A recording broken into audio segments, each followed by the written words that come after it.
Bonjour Stéphane Le Foll. Bonjour. Alors le Premier ministre a mis fin à un feuilleton qui aura duré 50 ans. Il a enfin arbitré. Est-ce que vous lui reconnaissez au moins un mérite, celui d'avoir tranché? Mais il a pris une décision. Il y avait une autre décision qui avait été prise, c'était de le faire. Il a dit que cet aéroport ne se ferait pas. Voilà la décision qu'il a prise. Maintenant, il y a eu une consultation, un référendum consultatif qui avait donné un résultat qui faisait que l'aéroport avait été validé. Moi, je pense surtout à tous ceux qui ont des avions au-dessus de leur tête et qui continueront à l'avoir. Et je pense que, à partir de là, l'idée de, comment dirais-je, d'investir dans Nantes Atlantique aujourd'hui est un sujet qui va, là aussi, poser beaucoup de problèmes. Parce que les nuisances sont toujours là. Parce que les avions passent au-dessus de la tête de beaucoup de gens qui habitent dans cette zone et au-dessus de Nantes. Donc, de toute façon, ce problème est reporté sur Nantes Atlantique.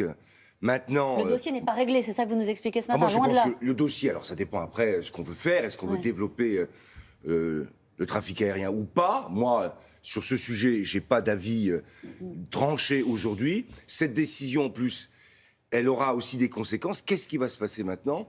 À chaque fois qu'il y aura une opposition forte, assez forte ou violente, comme ça a été le cas d'ailleurs sur Notre-Dame-des-Landes, comment pourrons-nous arbitrer? Et puis il y a un troisième point, c'est sûr que les procédures, 50 ans, ça ne peut pas continuer. Je rappelle d'ailleurs qu'il y a des éoliennes offshore Côte d'Armor, ça fait 10 ans que le projet a été lancé, il n'est toujours pas réalisé. Donc on a un vrai problème de procédure. Stéphane Le Foll, vous étiez aux responsabilités il n'y a pas si longtemps. Il n'y a pas si longtemps, donc il y a quand même vous déjà... parlez de ces gens qui voient des avions leur passer au-dessus de la tête, tous ces gens à qui on a dit vous allez voter et puis après on tranchera. Est-ce que vous regrettez au fond la façon dont les choses se sont passées quand vous étiez aux responsabilités? D'ailleurs, Édouard Philippe renvoie toujours à ce qui n'a pas été fait par ses prédécesseurs. Il a l'habitude, il avait même annoncé avec la Cour des comptes l'insincérité du budget. Oui. Aujourd'hui, le déficit budgétaire va être plus faible que ce qui était prévu dans la loi de finances. Et la croissance bien plus élevée. Donc, grâce aux décisions qu'ils ont prises, peut-être voilà, pour vous dire non. Ce que je trouve de renvoyer toujours. Peut-être que moi, je suis... Et je me souviens, fin de l'année 2012, la tentative d'essayer de mettre en œuvre ce qui avait été une décision qui avait été prise précédemment sur l'aéroport de Notre-Dame-des-Landes, avec des élus qui étaient tous mobilisés. Région, département, ville. Bon. Et puis, il y a eu cette résistance avec des violences et on a reculé à ce moment-là. On a renégocié. J'ai été saisi pour revoir et recalibrer et faire baisser en particulier un parking qui consommait beaucoup de terres agricoles. Je l'ai fait. Et puis ensuite, eh bien, quand il y a eu la fin de cette concertation, il fallait repartir. Et puis, il y a eu en 2015 des attentats. Et puis, il y a eu cette décision de référendum. Vous avez été empêché de décider. Non, c'est pas ça. Et après, on a voulu légitimer une action qui nécessitait la mobilisation des forces de l'ordre par un référendum. Et puis, les attentats, je l'ai dit, la mobilisation nécessaire de près de 25 compagnies mobiles, ça faisait beaucoup dans une période où il y avait aussi le terrorisme. Donc vous y êtes, voilà, vous y 5 ans. Vous y êtes mal pris. Mais pourquoi vous voulez à tout prix? J'ai suffisamment entendu, vous avez dit vous-même que cette période a été suffisamment difficile pour que vous ne me remettiez pas encore sur le dos et vous ne me fassiez pas dire on s'y est, je vous ai expliqué ce qui s'est passé. Voilà, le résultat aujourd'hui, c'est qu'une décision a été prise, décision difficile, mais elle remet en cause un projet, elle remet en cause une consultation référendaire.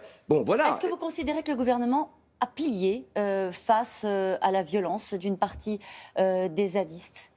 Est-ce que c'est un recul? Est-ce que c'est un recul? Est-ce que c'est un problème pour l'autorité de l'État? Certains disent ce matin, d'ailleurs vous l'expliquez vous-même, en disant il y a des grands projets qui sont en préparation.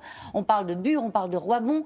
Que va-t-on faire désormais? Mais je pense que c'est un vrai sujet, puisque l'idée du participatif, du référendum consultatif, qui est souvent avancée d'ailleurs par les écologistes eux-mêmes, bien maintenant que cet exemple aura été donné, ça va être difficile de pouvoir trancher un certain nombre de problèmes s'il y a une opposition farouche. Et quand je dis farouche, jusqu'à la violence. Vraie question. Donc là, après, il faut que le gouvernement en prenne la mesure. Alors j'ai vu que Nicolas Hulot, maintenant monté au créneau et se fait pratiquement, se transforme en ministre de l'Intérieur. Il dit l'État ne tolérera aucune exaction. Oui, très bien. Bon, il faut qu'il le dise, il faut qu'il monte au créneau. Mais c'est une vraie question. Je vous disais, par exemple, la question des éoliennes, la question des éoliennes offshore. Comment va-t-on faire pour lancer un programme? Qu'est-ce qu'il faut faire, alors? Moi, je pense qu'il faut beaucoup plus raccourcir, mobiliser tout le monde avec sûrement des consultations, parce que les enquêtes publiques, tout le monde n'y va pas. Tout le monde n'y va pas. Donc il y a besoin d'aller plus vite. Plus vite, c'est pas pour traiter les choses sans prendre en compte l'ensemble des problèmes, mais il faut aller plus vite. Vous étiez ministre de l'Agriculture, je Oui. le rappelle. Que faire des agriculteurs, vous en souvenez, vous n'avez pas oublié, je sais que vous avez été très heureux au ministère de l'Agriculture. Que faire des agriculteurs qui exploitent des terres qui ne sont pas les leurs? Les zadistes disent d'une part, on partira pas, l'expulsion c'est non.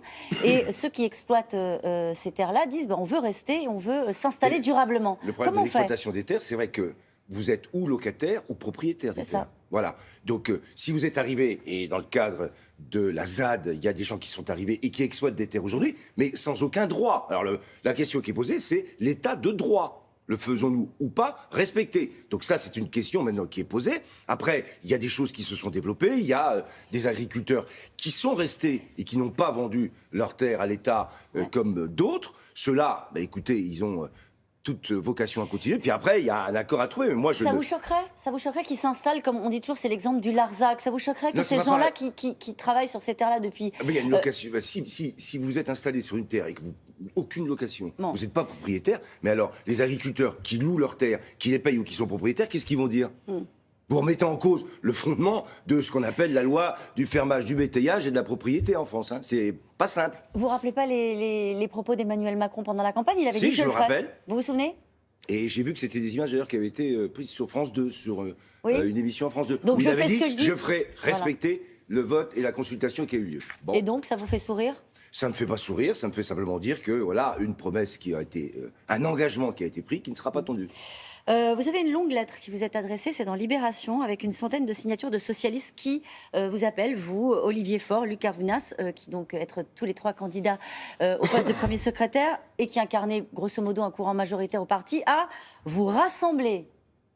Est-ce que vous êtes prêts à vous rassembler derrière la candidature d'Olivier Faure ou les appeler à se rassembler derrière votre candidature? Non, mais moi, j'ai parfaitement lu la lettre. Le problème qu'il y a aujourd'hui, c'est d'abord qu'il faudrait que les militants puissent trancher et faire un choix.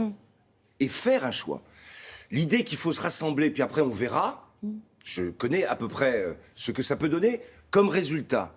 Moi, je pense qu'aujourd'hui, il faut que ce parti se réforme, il faut qu'il se renouvelle, mais il va falloir aussi qu'il ait une voix. Dans le débat public et politique aujourd'hui, il faut que ce parti puisse être incarné.